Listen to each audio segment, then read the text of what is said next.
మీ ఆత్మీయులు చనిపోతే వాళ్ళతో మళ్ళీ కలిసి డ్యాన్స్ చేయడం, భోజనం చేయడం గురించి ఆలోచించగలరా?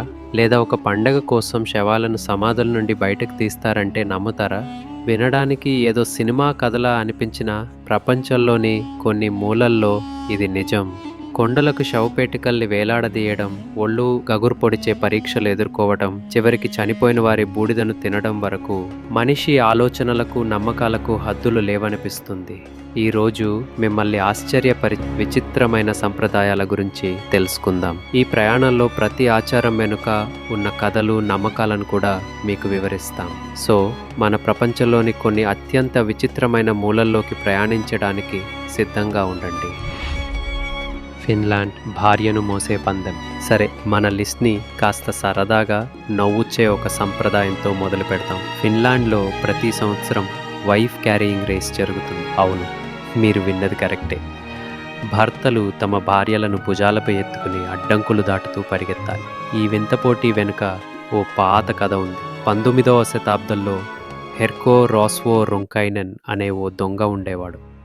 తన గ్యాంగ్లో చేరాలనుకునే వాళ్లకు ఒక టెస్ట్ పెట్టేవాడు.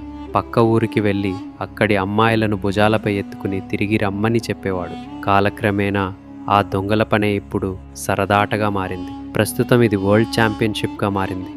ప్రపంచం నలుమూలల నుండి జంటలు వచ్చి పాల్గొంటాయి. అన్నింటికంటే ఆశ్చర్యకరమైన విషయం ఏంటంటే, ఈ పోటీలో గెలిచిన వారికి బహుమతిగా వారి భార్య బరువుకు సమానమైన బీరునిస్తారు.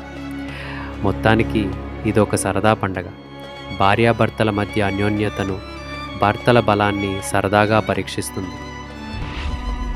9వ సంప్రదాయం న్యూజిలాండ్ హాకా నృత్యం. ఇక ఫిన్లాండ్ నుంచి నేరుగా న్యూజిలాండ్కి వెళ్ళిపోదాం. అక్కడ మనకు మావోరి తెగవారి శక్తివంతమైన హాకా నృత్యం కనిపిస్తుంది. చాలామంది రగ్బీ మ్యాచ్లకు ముందు న్యూజిలాండ్ టీమ్ డ్యాన్స్ చేయడం చూసే ఉంటారు.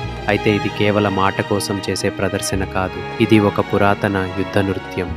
శత్రువులను భయపెట్టడానికి, తమ బలాన్ని, ఐక్యతను చూపించడానికి మావోరి యోధులు దీనిని చేసేవారు. ముఖంలో భయంకరమైన హావభావాలు, నాలుకను బయటకు చాచడం, గట్టిగా అరవడం, శరీరాన్ని బలంగా కదిలించడం. ఈ నృత్యంలోని ప్రతి కదలికకు ఓ అర్థం ఉంటుంది.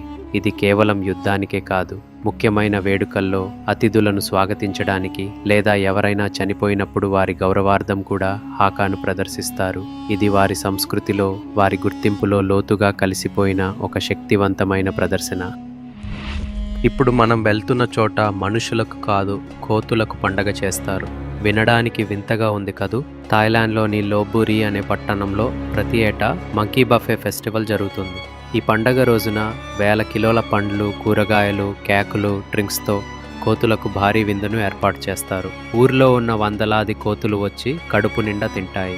ఈ కోతులు తమ పట్టణానికి అదృష్టాన్ని, సంపదను తెస్తాయని స్థానికులు బలంగా నమ్ముతారు. అందుకే వాటికి కృతజ్ఞతగా ప్రతి సంవత్సరం ఈ గ్రాండ్ ఫీస్ట్ ఇస్తారు. మనిషి కోతి నుండి వచ్చాడో లేదో కానీ ఇక్కడ మాత్రం కోతుల వల్లే తమకు మంచి జరుగుతుందని నమ్ముతారు. ఇప్పటిదాకా చూసినవి ఒక ఎత్తైతే ఇప్పుడు మనం చూడబోయేది గుండెల్ని కాస్త అదిరించే సంప్రదాయం.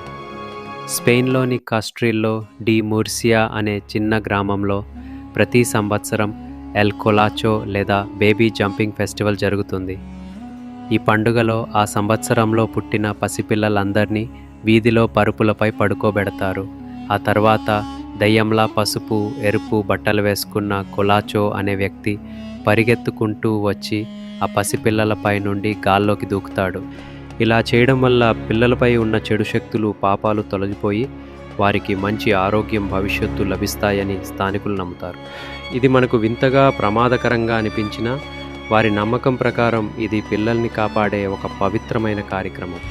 మన లిస్ట్లో 6వ ప్లేస్లో ఉన్నది చరిత్రలోని ఒక చీకటి, బాధాకరమైన ఆచారం. పురాతన చైనాలో దాదాపు 10వ శతాబ్దం నుండి 20వ శతాబ్దం వరకు ఫుట్ బైండింగ్ అనే అమానవీయమైన ఆచారం ఉండేది. అక్కడ చిన్న పాదాలను అందానికి, గొప్పతనానికి చిహ్నంగా చూసేవారు. అందుకే చిన్న వయసులోనే ఆడపిల్లల పాదాలను గట్టిగా బట్టలతో కట్టి అవి పెరగకుండా అణిచివేసేవారు. ఈ ప్రక్రియ నరకయాతనతో కూడుకున్నది. ఇది వారి పాదాల ఎముకలను విరిచేసి శాశ్వతంగా నడవలేని స్థితికి నెట్టేసేది. కేవలం 3-4 అంగుళాలు ఉండే తామర పాదాలు, లోటస్ ఫీట్ ఉన్న అమ్మాయిలనే అందమైన వారిగా భావించేవారు. ఈ ఆచారాన్ని ఇప్పుడు నిషేధించిన సౌందర్యం పేరుతో స్త్రీలు ఎంత నరకాన్ని అనుభవించారో చెప్పడానికి ఇదొక చేదు సాక్ష్యంగా మిగిలిపోయింది. ఆశిస్తున్న ఫ్రెండ్స్, మీకు ఈ ఎపిసోడ్ ఇష్టమైందని ఇంకో ఇంట్రెస్టింగ్ వీడియోతో మళ్ళీ కలుద్దాం. వీడియోని చివరి వరకు చూసినందుకు ధన్యవాదాలు.